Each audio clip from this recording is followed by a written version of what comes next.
तो दोस्त नमस्ते प्रणाम, अपने यूट्यूब पर स्वागत करते हैं। देखिए फिर से हम लेकर आ गए हैं एगो विवाह वाला गीत। आप लोग के अच्छा लगे सपोर्ट शेयर जरूर करना, प्यारा सा कमेंट बताना। हमारा गला बैठ गया है, हमारा देखिए इसको गला नहीं बैठा है। राहे बाटो है मालिनी के कुइया का नावेली, कुइया के चिकटी माटी राहे बाटो है मालिनी कुइया का नावेली, कुइया के चिकटी माटी तेही तारे तारे बाबा मोर सोनारा संकट लेला, गढ़ सोनारा जोर हो सिंगार। तेही तारे बाबा मोर सोनारा बसवाला, गढ़ सोनारा जोर हो सिंगार।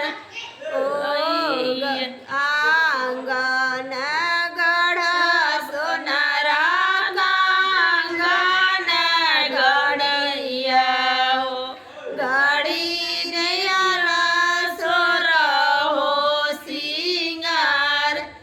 आंगन गढ़ सोनारा कांगन गड़िया हो, गड़ी दिया सोर हो सिंगार।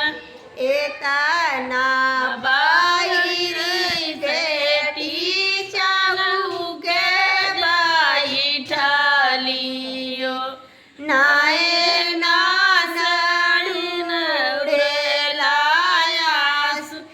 एतना पहिर बेटी चाहू के बैठलियो, नाए नासे ढूंढेलायासु।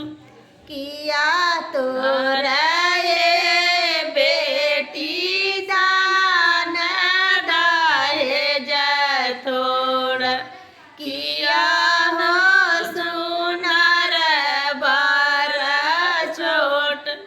किया तो रे बेटी दान दहेज थोड़ा, किया हो सुनार बार छोट।